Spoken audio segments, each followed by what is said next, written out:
오늘 하나님께서 우리에게 주신 말씀은 마가복음 16장 9절에서 20절 말씀입니다. 마가복음의 가장 마지막 장인데요. 마가복음 16장 9절에서 20절 말씀, 제가 가진 신약성경 85면에 있습니다. 같이 합독하겠습니다.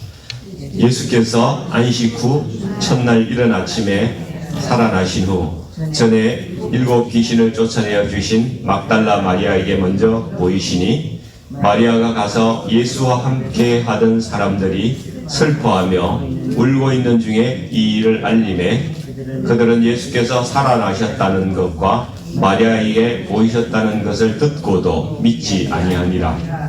그 후에 그들 중 2사람이 걸어서 시골로 갈 때에 예수께서 다른 모양으로 그들에게 나타나시니 2사람이 가서 남은 제자들에게 알리었으되 역시 믿지 아니하니라. 그 후에 11 제자가 음식 먹을 때에 예수께서 그들에게 나타나사 그들의 믿음 없는 것과 마음이 완악한 것을 꾸짖으시니, 이는 자기가 살아난 것을 본 자들의 말을 믿지 아니함일러라. 또 이르시되 너희는 온 천하에 다니며 만민에게 복음을 전파하라. 믿고 침례를 받는 사람은 구원을 얻을 것이요 믿지 아니하는 사람은 정죄를 받으리라. 믿는 자들에게는 이런 표적이 따르리니 곧 그들이 내 이름으로 귀신을 쫓아내며 새 방언을 말하며 뱀을 집어올리며 무슨 독을 마실지라도 해를 받지 아니하며 병든 사람에게 손을 얹은 적 너하니라 하시더라. 주 예수께서 말씀을 마치신 후에 하늘로 올려지사 하나님 우편에 앉으시니라. 제자들이 나가 두루 전파할세 주께서 함께 역사하사 그 따르는 표적으로 말씀을 확실히 증언하시니라. 아멘. 오늘 이 말씀으로 하나님의 명령, 부활의 증인으로 살아가라는 말씀을 같이 나누기로 합니다. 오늘 본문은 주님의 부활에 대한 메시지가 있고요. 그 다음에 우리에게 주신 대사명의 말씀입니다. 오늘 우리가 말씀을 같이 읽었는데 먼저 우리 스스로에게 질문을 한번 해볼 것들이 있는 것 같아요. 첫 번째 질문은, 주님의 부활은 지금 내 삶에 어떤 영향을 주고 있습니까? 그런 질문입니다. 두 번째는, 내가 보고 경험한 것을, 믿은 것을 나는 전하고 있습니까? 이런 질문이고요. 세 번째는, 주님의 재림과 부활을 나는 진심으로 소망하고 있습니까? 세 가지 질문을 같이 생각하면서 오늘 말씀을 보기를 원합니다.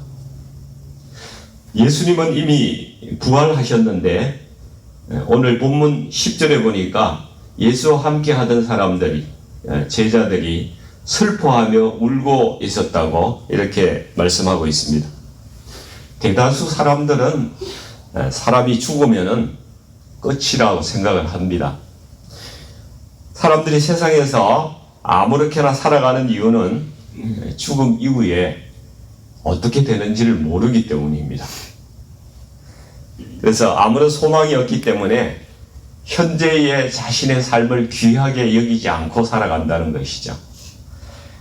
제자들도 마찬가지입니다. 모두가 예수님의 죽음에 대해서 깊은 시리에 빠져 있었는데 이제 전혀 생각지도 못한 그러한 소식이 갑자기 들려옵니다. 예수님이 부활하셨다는 거예요. 듣도 보도 못하고 생각도 못했던 그러한 소식이었습니다. 그래서 여기 보면은 9절에 보니까 막달라 마리아가 예수님을 처음 만나서 그 소식을 제자들에게 전하고 있습니다. 또 12절에 보니까 시골로 가던 제자 2사람, 아마 이거 엠마오로 가는 제자들 같아요. 이 사람들이 길에서 예수님을 만나고 그 만난 예수님이 너무 놀라워가지고 다시 예루살렘으로 돌아와서 제자들에게 우리가 예수님을 만났다고 이렇게 전하고 있습니다.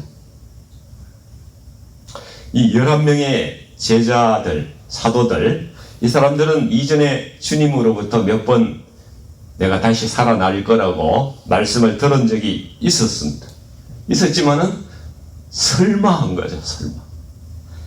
예, 죽은 사람이 살아났다고 믿을 수가 없는 거예요. 자기의 경험상 아담 이후에 다시 죽었다 살아난 사람이 없다고 생각하는 거죠.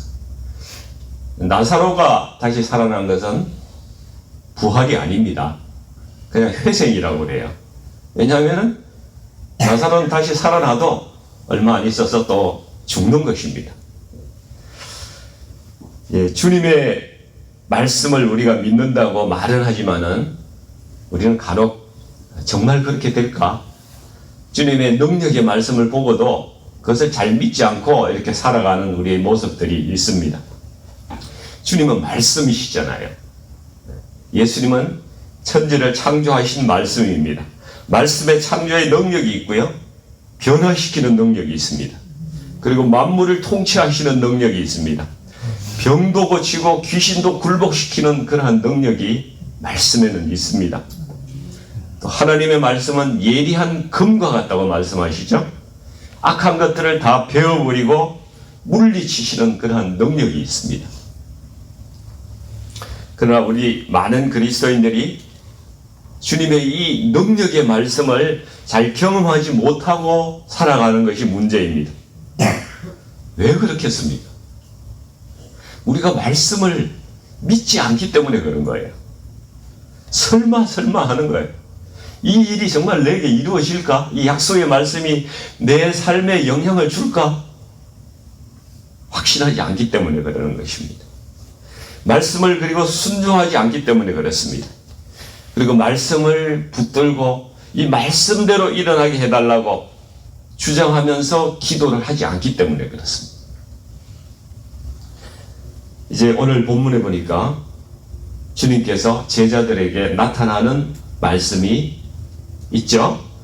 믿지 않다가 주님께서 드디어 14절에 보면은 제자들이 음식 먹을 때에 예수님께서 그들에게 나타나십니다. 예수님의 공생의 사역의 최종 목표 중에 하나는요, 이 제자들을 부활의 정인으로 만들어서 세상에 세우는 것이었습니다. 그것을 위해서 예수님께서 나타나신 것입니다.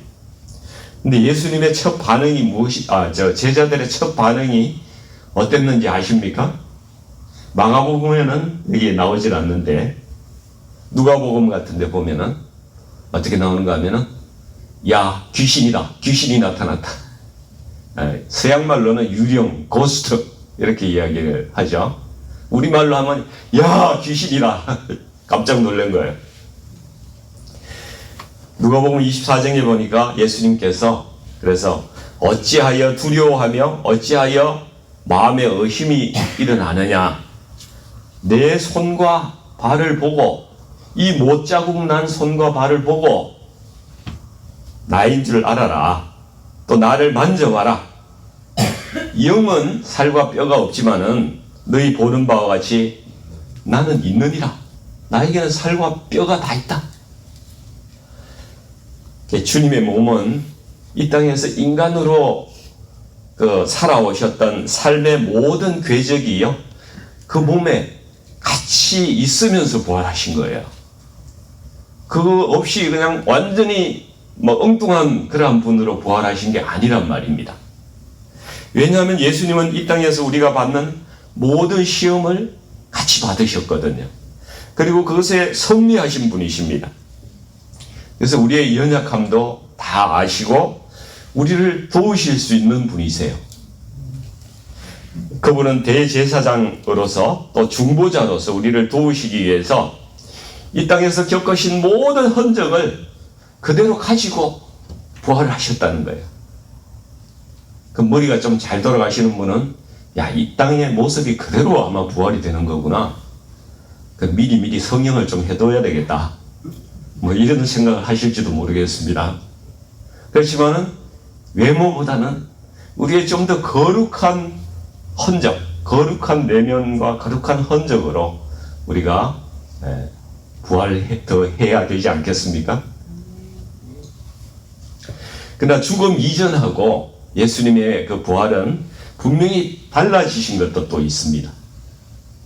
부활하기 전에는 예수님이 시공간에 제약을 받고 사시던 분이세요.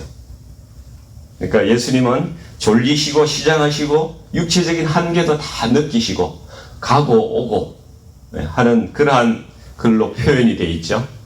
근데 부활 후에는 이 9절에 보이니까 막달라 마리아에게 먼저 보이신다고 말씀하시고요.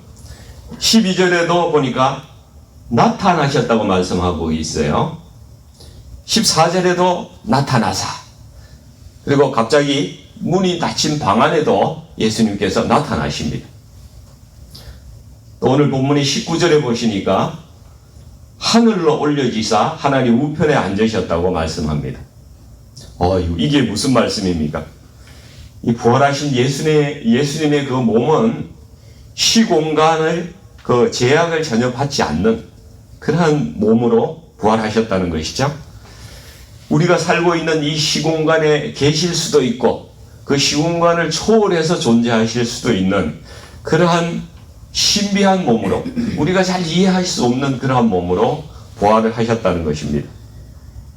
그래서 바울은 고린도전서 15장에서 부활 이전의 몸과 부활 이후의 몸을 이렇게 차이가 있다고 이렇게 말씀하고 있어요.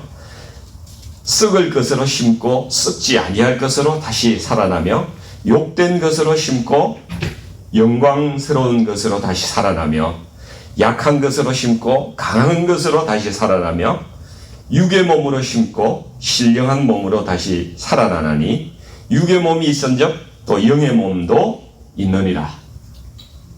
아멘. 네. 예수님의 부활이 우리 제자들에게 또 오고 오는 우리 모든 세대들에게 주시는 메시지가 있죠. 너희도 나처럼 부활할 것이라는 말씀이에요. 너희도 나처럼 부활한다.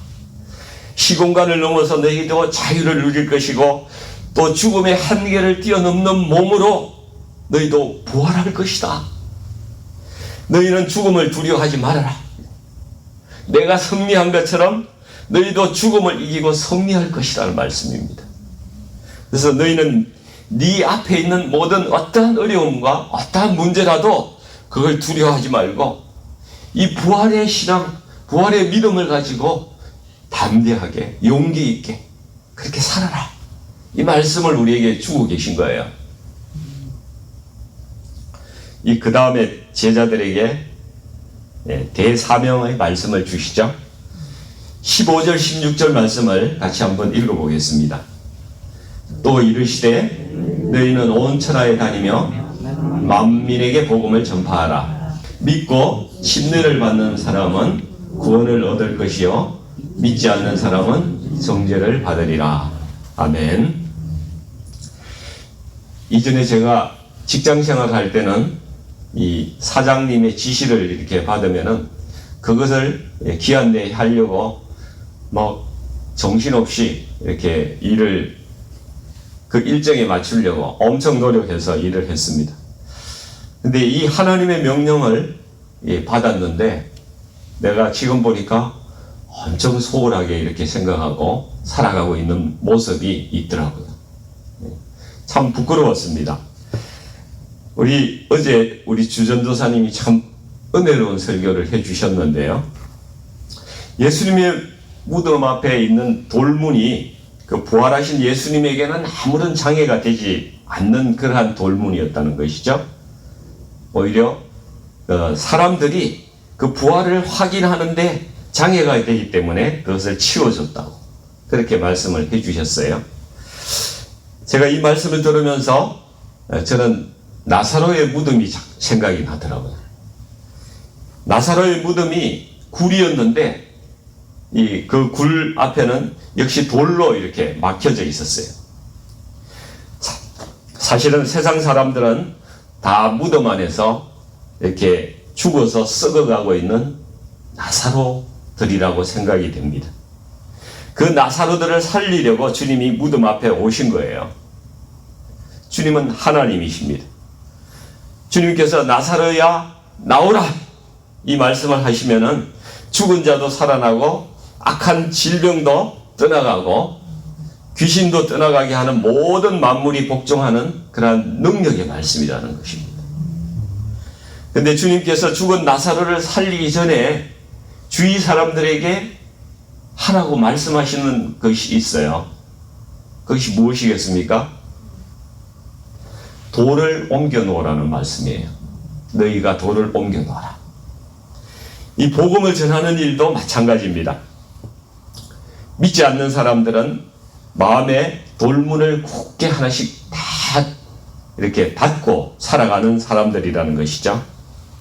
이 돌문을 먼저 옮겨 놓는 일을 하는 것은 바로 복음을 전하는 사람들의 역할이라는 것입니다.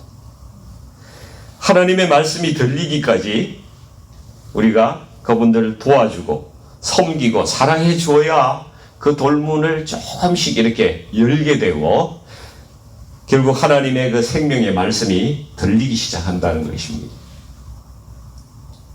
믿지 않는 남편들과 자녀들 때문에 오늘도 마음이 힘드신 분들이 계시죠? 주님의 말씀이 그 귀에 들리기까지 우리는 그 마음을 가로막고 있는 그 돌문을 우리가 힘들지만은 사랑과 인내로 섬김과 눈물로 조금씩 옮기는 일을 매일매일 해 나가야 된다는 것입니다. 그냥 하루아침에 이루어지는 일이 아니라는 것입니다. 그래서 이 돌문을 옮기는 일을 포기하지 않고 매일매일 계속하다 보면은 어느 날 말씀이 조금씩 들리기 시작한다는 것입니다. 그래서 그때 누구야? 나오라! 이 말씀이 그분에게 들린다는 것이죠. 그러면 내 남편과 자식들이 그 무덤 속에 있다가 걸어 나오는 겁니다. 할렐루야. 이 역사가 우리에게 있기를 원합니다. 오늘 16절을 보니까 믿고 침례를 받는 사람은 구원을 얻을 것이요 믿지 않는 사람은 정죄를 받으리라 이렇게 말씀합니다.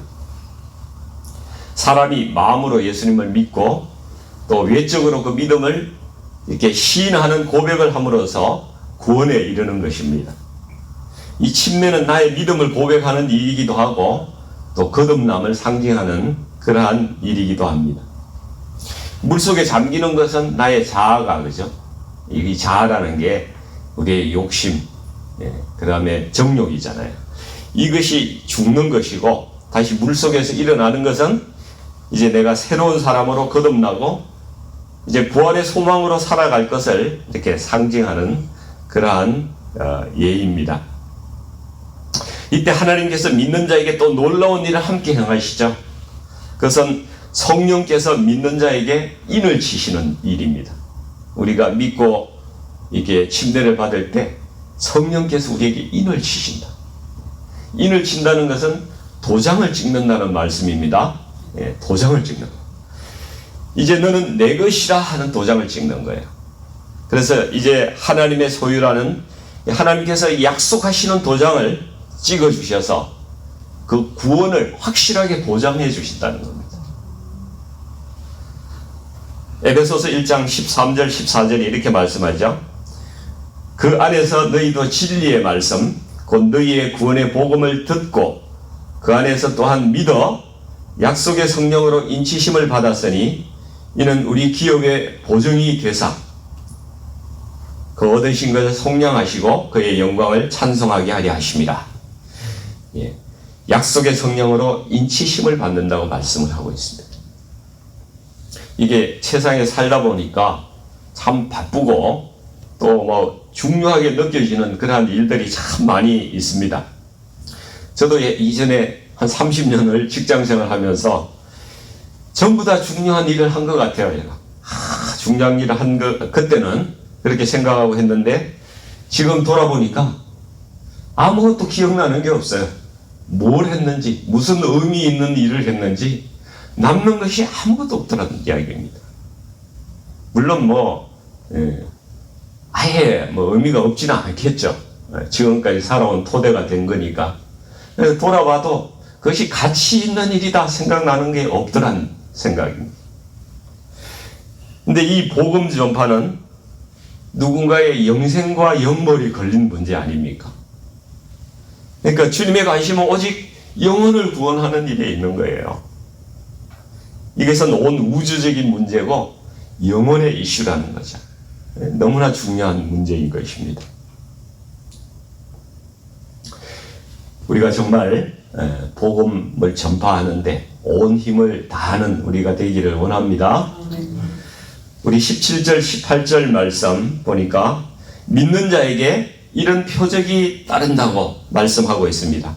한 5가지 정도를 말씀하셨는데 주님께서 말씀하신 이 표적이 보니까 귀신을 쫓아내고 새 방언을 말하고 뱀을 집어올리고 무슨 독을 마실지라도 해를 입지 않고 병든 사람에게 손을 얹은 적 나을 것이라고 이렇게 이 표적을 말씀하십니다. 이 표적이 우리에게도 일어나기를 축원드립니다. 그런데 이 말씀 때문에요, 많은 그리스도인들이 사실은 고민을 하고 있어요. 왜냐하면 아무리 기도해도 나한테 이런 표적이 나타나지 않거든요. 그래서 나의 믿음은 가짜인가? 나는 그리스도인이 아닌 건가? 이렇게 이제 찌그러져 가지고 마음이 이렇게 낙담해서 생각하는 분들도 계시다는 거예요. 보십시오. 이 말씀은 이 맥락을 보시면은 제자들에게 복음을 전하라는 사명을 주신 후에 이어서 주님께서 하시는 말씀이라는 거예요.